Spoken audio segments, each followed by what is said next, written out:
All right, we're back for more career talk with Baron Smith. Okay, so I have a couple more questions for you.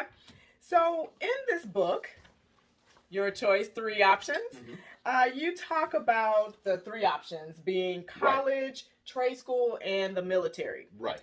So, not going to give your age, but saw in your last video, you were a 90s Right. vet, right? 90s vet. Okay, so do you still think those three options are viable today? I don't hear many people talking about going to trade school or the military. What are your thoughts on that? Absolutely. The reason why you don't hear people talk about that because it's not really advertised like it should be, like it was in the 90s, so to say, 80s, 90s, or whatever. Mm-hmm. The reason why I say that the military and trade school is important because not everyone want to go to college or like want to be a traditional doctor, lawyer, accountant, or things like that. It's some people that like to work with their hands. It's some people that need the discipline of the military to, as a structure to grow from.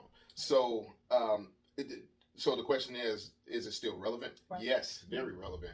I just think that we need to advertise it more. I think we need to put it more in the forefront as much as it is to talk about college and other types of formal education or structure. So one of the things that you get from the military that adults can use in today's world is just, let's just talk about structure for a minute. Okay, yeah, that was going to be my next question. Oh, I'm sorry. No, I agree. I had a client who was looking for a construction guy. Okay. And I had to call around. We're in St. Louis, Missouri. Okay. I called Rankin. I found out. I don't think Sure. Veterad is in. No, there's no more Veterad. Yeah, but Rankin, I was surprised, was still going strong. Yes. And I got a lot of good candidates from Yes. that program. So, like you said, I just don't think they're advertising it a lot anymore. But I agree.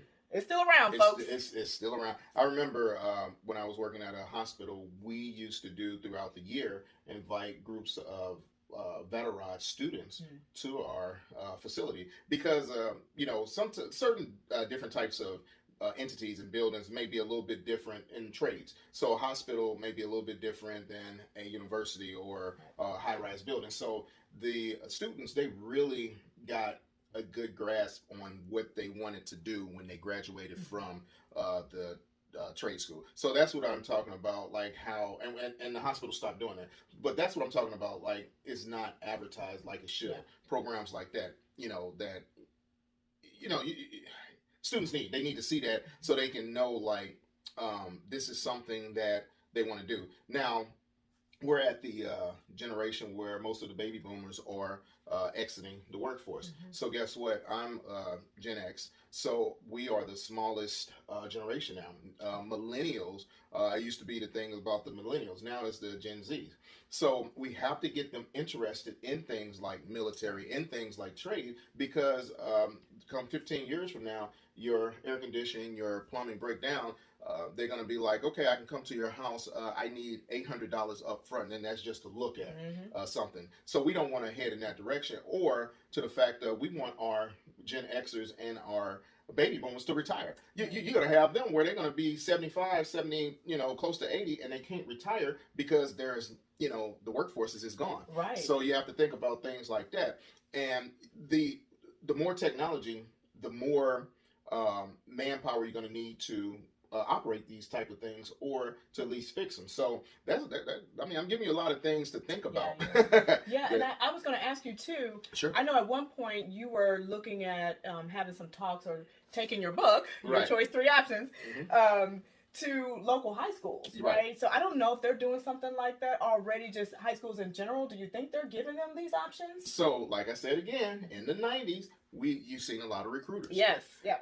That's how I got into the military, besides, my mom pushing me as well, but we saw the recruiters. Remember, a lot of these job fairs back then, they didn't really, they had recruiters, but I remember just coming to school, and then there's a Army recruiter. Yep, I remember those days too. Right, Navy recruiter, things like that.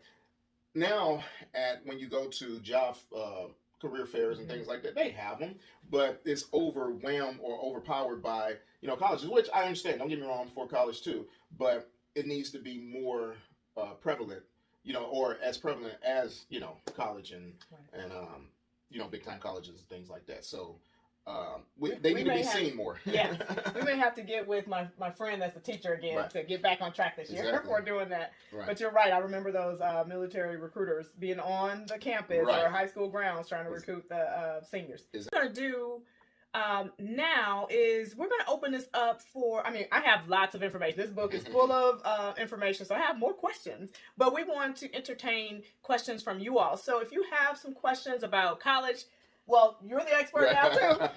Right. College, I can certainly talk to you. I'm obviously an HR consultant.